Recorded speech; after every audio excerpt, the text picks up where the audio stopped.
طبقہ تبا تابعین اور دیگر مقتدمین کے آئمہ طریقت۔ حصہ 3۔ اعوذ باللہ من الشیطان الرجیم، بسم اللہ الرحمن الرحیم۔ اللہم صلی علی سیدنا و مولانا محمد وعلی آل سیدنا و مولانا محمد وبارک وسلم۔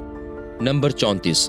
حضرت احمد بن یحییٰ بن جلالی رحمۃ اللہ علیہ طریقت کے اماموں میں سے ایک بزرگ، سہیل اوج معرفت، قطب محبت حضرت ابو عبداللہ احمد بن یحییٰ بن جلالی رحمۃ اللہ علیہ ہیں۔ آپ بزرگان قوم اور سادات وقت میں سے تھے، نیک خصلت، عمدہ سیرت، اور حضرت جنید ابو الحسن نوری اور دیگر اکابر طریقت کے صحبت یافتہ تھے۔ حقائق میں آپ کا کلام عرفہ اور اشارات لطیف ہیں۔ آپ کا ارشاد ہے، عارف کا عزم و ارادہ اپنے مولا کی طرف ہوتا ہے، اس کے سوا کسی چیز کی طرف وہ مائل ہی نہیں ہوتا۔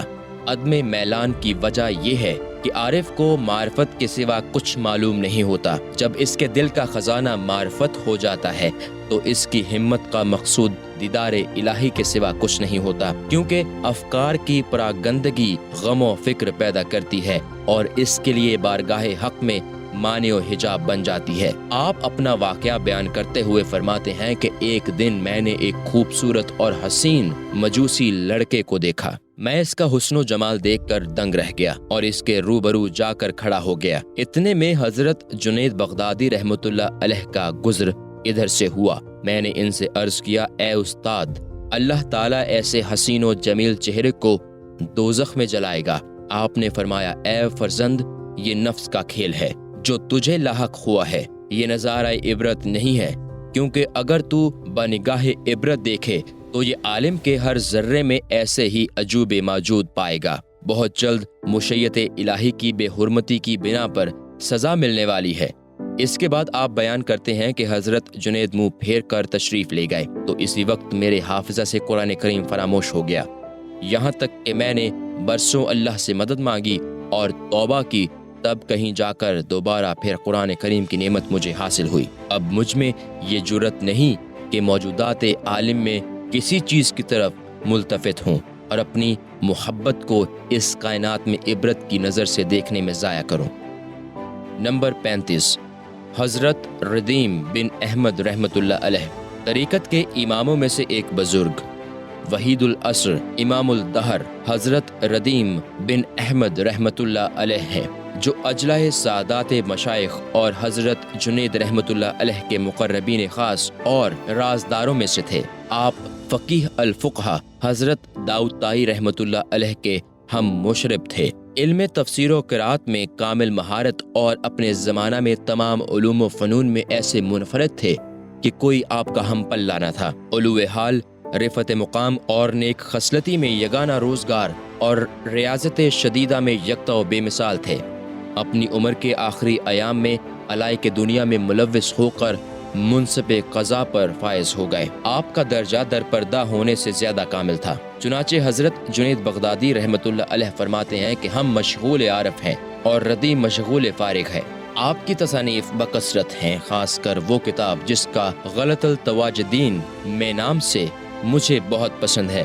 ایک شخص نے آپ سے پوچھا، آپ کا حال کیسا ہے؟ آپ نے فرمایا، تم اس کا حال کیا پوچھتے ہو کہ جس کا حال یہ ہے کہ اس کا دین، اس کی خواہش، اس کی ہمت، اس کی دنیا، وہ نہ صالح متقی ہے نہ عارف مصفی۔ آپ کا یہ اشارہ نفس کے عیبوں کی طرف ہے، اس لیے کہ نفس کے نزدیک ہوا کا نام دین ہے اور ہوا کے پیروکار اسے دین کا نام دیتے اور اس کی پیروی کو شریعت کی مطابقت کہتے ہیں۔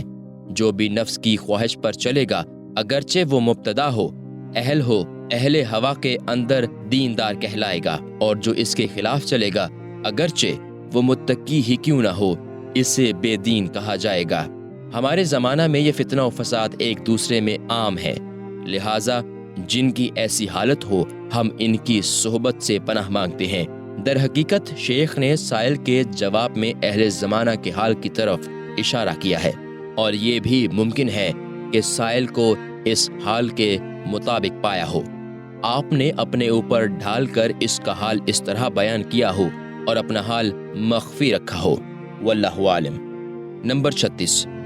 حضرت یوسف بن حسین رازی رحمۃ اللہ علیہ طریقت کے اماموں میں سے ایک بزرگ، نادر زمانہ، رفیع المنزلت حضرت ابو یعقوب یوسف بن حسین رازی رحمۃ اللہ علیہ ہیں، جو وقت کے اکابر ائمہ اور مقتدمین مشائخ میں سے تھے۔ اپنی زندگی بہت عمدہ گزاری۔ حضرت ذوالنون مصری رحمۃ اللہ علیہ کے مرید، بکثرت مشائخ کے صحبت یافتہ اور ان کے خدمت گزار تھے۔ آپ کا ارشاد ہے، لوگوں میں سب سے زیادہ لالچی ذلیل درویش ہے، اور ان میں سب سے زیادہ صاحب عزت درویش صادق ہے، کیونکہ لالچ درویش کو دونوں جہان میں خوار کر دیتی ہے، اس لیے کہ بجائے خود درویشی اہل دنیا کی نظر میں حقیر و ذلیل ہے، اور جب اس کے ساتھ لالچ بھی شامل ہو جائے تو اور زیادہ ذلیل بنا دیتی ہے۔ لہٰذا صاحب عزت تونگر ذلیل درویش سے بہت زیادہ اچھا ہے، اور طمع و لالچ سے درویش محض فریبی اور جھوٹا معلوم ہوتا ہے۔ اور دوسرا، محب بھی اپنے محبوب کی نظر میں تمام مخلوق سے زیادہ ذلیل ہوتا ہے، اس لیے کہ محب خود کو اپنے محبوب کے مقابلہ میں بہت ذلیل جانتا ہے، وہ اس کے ساتھ انکساری سے پیش آتا، یہ بھی طمع و لالچ کا نتیجہ ہے۔ جس طبیعت سے طمع جاتی رہتی ہے، تب ہر ذلت میں وہ عزت پاتا ہے۔ چنانچہ جب تک زلیخا حضرت یوسف علیہ السلام کی تامے رہی، وہ ہمیشہ ذلیل تر ہوتی رہی، اور جب طمع جاتی رہی تو اللہ تعالیٰ نے ان کا حسن و جمال اور عالم شباب انہیں واپس کر دیا۔ یہ قاعدہ ہے کہ محب جتنا محبوب کے سامنے آنے کی کوشش کرے گا، محبوب اتنا ہی دور ہوتا جائے گا۔ جب دوستی کو ہاتھ میں لے اور محض دوستی میں دوست سے کنارہ کش ہو جائے اور صرف دوستی ہی پر اکتفا کرے، تو لا محالہ دوست اس کی طرف متوجہ ہوگا۔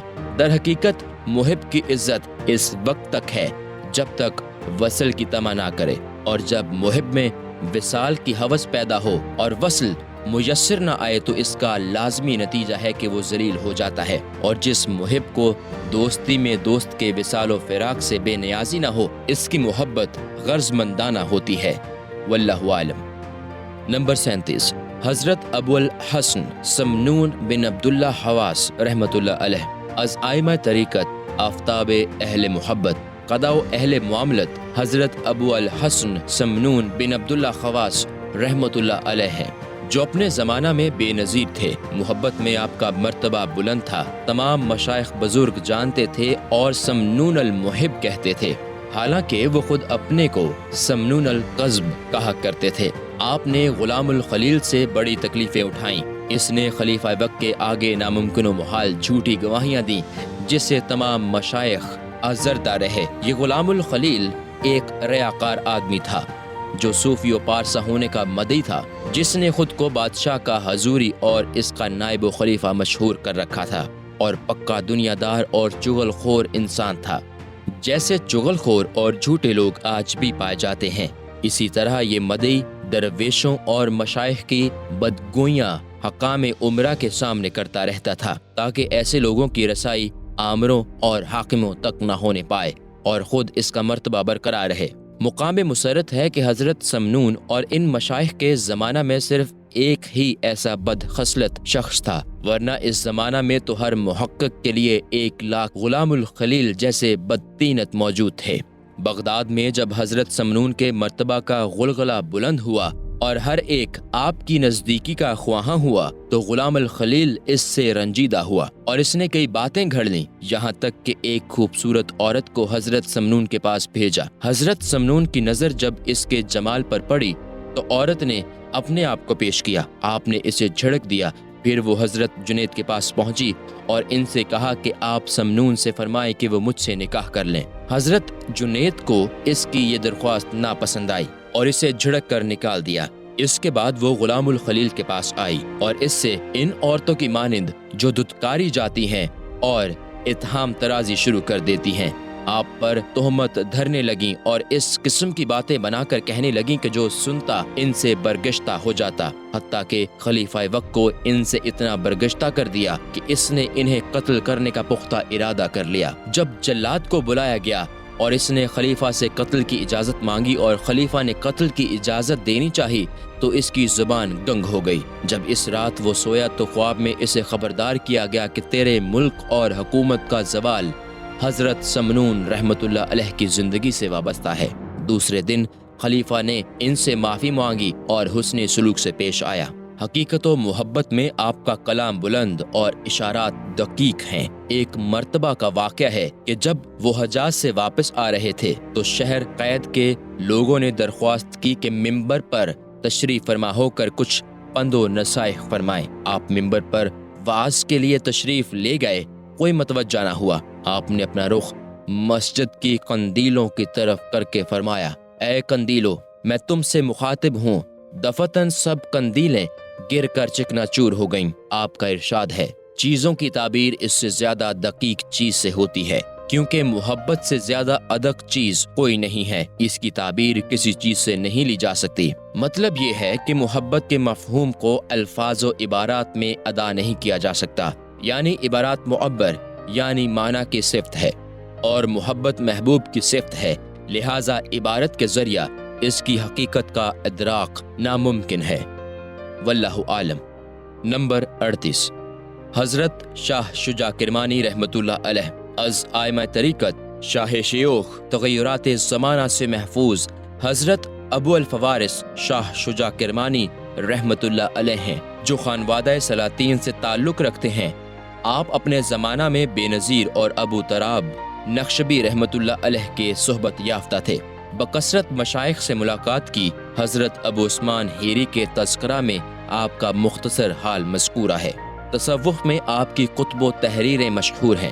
آپ کو مرأۃ الحکماء یعنی دانش مندوں کا آئینہ کہا جاتا تھا۔ آپ کا کلام بلند ہے۔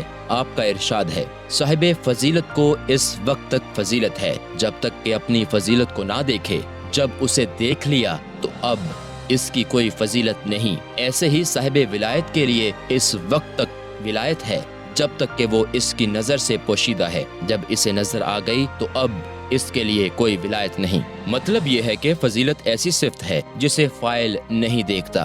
اسی طرح ولایت بھی ایسی صفت ہے جسے ولی نہیں دیکھتا۔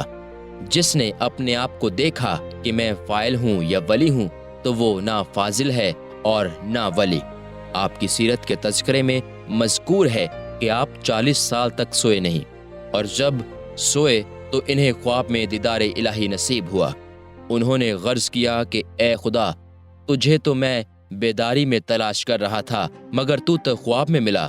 فرمایا، اے شاہ، تو نے بیداری کی وجہ سے ہی خواب میں نعمت دیدار پائی ہے، اگر تو وہاں سوتا تو یہاں نہ پاتا۔ واللہ عالم۔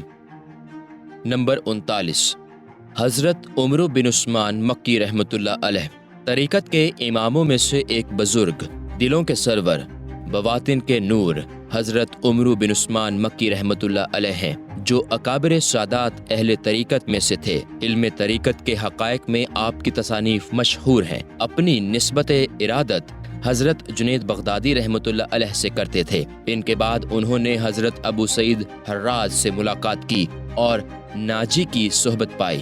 اصولوں میں آپ امام وقت تھے۔ آپ کا ارشاد ہے، مردان خدا کے وجد کی کیفیت عبارت سے ادا نہیں کی جا سکتی، کیونکہ وہ حق کا بھید ہے جو مومنوں کے لیے ہے، اس لیے کہ جن لفظوں کو مرکب کر کے مفہوم ادا کیا جائے گا وہ حق تعالیٰ کا بھید نہیں ہوگا۔ بندوں کی ہر سعی تکلف و تصرف پر مبنی ہے اور اسرار ربانی اس سے بہت دور ہے۔ حضرت عمرو جب اصفہان تشریف لائے تو ایک نوجوان آپ کی صحبت میں شامل ہو گیا۔ اس کا باپ ان کی صحبت سے منع کرتا تھا، یہاں تک کہ وہ نوجوان اس غم میں بیمار پڑ گیا اور عرصہ تک محبت میں نہ آیا۔ ایک روز حضرت عمرو اپنے رفقا کے ساتھ اس کی عیادت کے لیے تشریف لے گئے۔ نوجوان نے اشارہ کیا کہ کسی قوال کو بلا کر چند اشعار سنوا دیجیے۔ چنانچہ قوال بلوایا گیا اور اس نے یہ شعر پڑھا، میرا عجب حال ہے کہ میں بیمار ہوتا ہوں تو تم میں سے کوئی میری عیادت کو نہیں آتا، اور جب تم بیمار ہوتے ہو تو میں بیمار پرسی کرتا ہوں۔ نوجوان نے جب یہ شعر سنا تو اٹھ کر بیٹھ گیا اور مرض کی شدت بہت کم ہو گئی، اور وہ کہنے لگا، اے قوال، اور کوئی شعر سناؤ۔ چنانچہ اس نے پڑھا، تمہاری صحبت میں حاضری کی بندش اپنے مرض سے زیادہ سخت ہے، اور تمہاری صحبت سے روکنا مجھ پر بہت دشوار ہے۔ یہ سن کر نوجوان کھڑا ہو گیا اور سارا مرض دور ہو گیا۔ یہ دیکھ کر اس کے باپ نے اسے حضرت عمرو کے سپرد کر دیا۔ ان کی طرف سے دل میں جو اندیشہ تھا اس کی معذرت چاہی اور توبہ کی۔ وہ نوجوان مشائخ طریقت میں شامل ہے، واللہ عالم۔ نمبر 40، حضرت سہل بن عبداللہ تستری رحمۃ اللہ علیہ۔ طریقت کے اماموں میں ایک بزرگ مالک القلوب ماحی العیوب حضرت ابو محمد سہل بن عبداللہ تستری رحمۃ اللہ علیہ ہیں، جو شیخ وقت اور سب کے نزدیک ستودہ صفات تھے۔ آپ صاحبان ریاضت شدیدہ اور نیک خصلت تھے۔ اخلاص اور افعال کے عیوب میں آپ کا کلام لطیف ہے۔ علماء ظاہر فرماتے ہیں کہ وہ شریعت و حقیقت کے جامع تھے، حالانکہ یہ مقولہ بجائے خود خطا کی علامت ہے، اس لیے کہ کسی نے شریعت و طریقت میں فرق نہیں کیا ہے، کیونکہ شریعت بغیر حقیقت کے نہیں اور حقیقت بغیر شریعت کے نہیں، دونوں لازم و ملزم ہیں۔ ممکن ہے اس مقولہ سے ان کی مراد یہ ہو کہ ان کا کلام فہم حقیقت میں بہت آسان اور دلوں میں اثر کرنے والا تھا۔ اللہ تعالیٰ نے جب خود شریعت اور حقیقت کو یکجا فرمایا تو ناممکن ہے کہ کوئی ولی ان میں فرق کرے۔ لا محالہ جو فرق کو جائز رکھتا ہے اس پر لازم آتا ہے کہ وہ ایک کو قبول کرے اور دوسرے کو رد کر دے، حالانکہ شریعت کا رد کرنا الحاد و بے دینی ہے اور طریقت کا رد کرنا کفر و شرک ہے، اور جو فرق بھی نظر آتا ہے وہ معنی کا فرق نہیں بلکہ اثبات حقیقت کا فرق ہے۔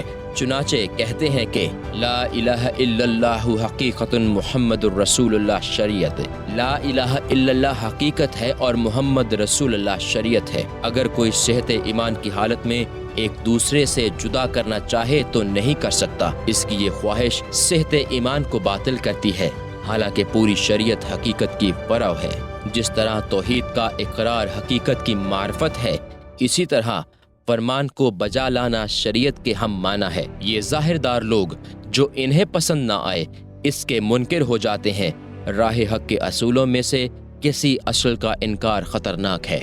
آپ کا ارشاد ہے، روئے زمین میں رہنے والوں پر اس حال میں سورج طلوع و غروب ہوتا ہے کہ اللہ تعالیٰ سے ان کی بے خبری بڑھتی ہی جاتی ہے، بجز ان خوش نصیب لوگوں کے جنہوں نے اللہ تعالیٰ کو اپنے آپ پر اور اہل و عیال اور اپنی دنیا و آخرت پر مقدم کر لیا۔ مطلب یہ ہے کہ جو شخص اپنے مقدر کے دامن پر دست اندازی کرتا ہے، یہ اس کی دلیل ہے کہ وہ اللہ تعالیٰ کی قدرت سے لا علم ہے، کیونکہ اگر اسے معرفت ہوتی تو وہ تدبیر سے کنارہ کش ہو جاتا، کیونکہ معرفت تدبیر کے ترک کی مقتضا ہے، اور اس کا دوسرا نام تسلیم و رضا ہے۔ تدبیر کا اثبات تقدیر سے جہالت و نادانی ہے، واللہ عالم۔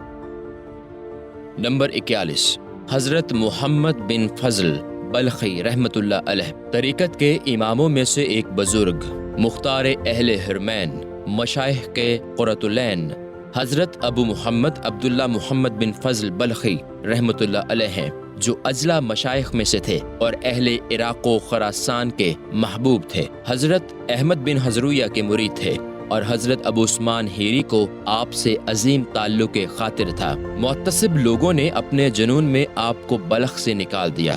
آپ وہاں سے سمرقند تشریف لے گئے اور وہیں عمر گزاری۔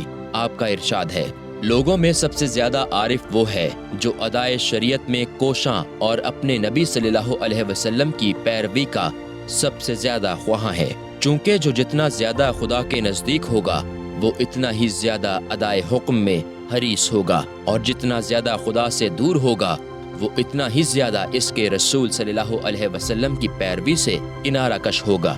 آپ کا ارشاد ہے، میں اس شخص پر تعجب کرتا ہوں جو جنگل و صحرا اور بیابانوں کو طے کرتا ہوا خدا کے گھر اور حرم تک پہنچتا ہے، کیونکہ اس میں اس کے نبیوں کے آثار ہیں، لیکن وہ اپنے نفس کے جنگل اور اپنی خواہشات کی دیواروں، اپنی خواہشات کی وادیوں کو طے کر کے اپنے دل تک پہنچنے کی کوشش کیوں نہیں کرتا؟ کیونکہ دل میں تو اس کے مولا کے آثار ہیں۔ مطلب یہ ہے کہ دل حق تعالیٰ کی معرفت کی جگہ ہے۔ وہ اس کعبہ سے بہتر ہے جو خدمت و عبادت کا قبلہ ہے۔ کعبہ وہ ہے جس کی طرف بندے کی نظر ہے، اور دل وہ ہے جس کی طرف حق تعالیٰ خود نظر فرماتا ہے۔ جہاں میرے دوست کا دل ہوگا میں وہاں ہوں گا، اور جہاں اس کا حکم ہوگا میری مراد وہاں ہوگی، اور جس جگہ میرے نبیوں کے آثار ہیں وہ جگہ میرے دوستوں کا قبلہ ہے۔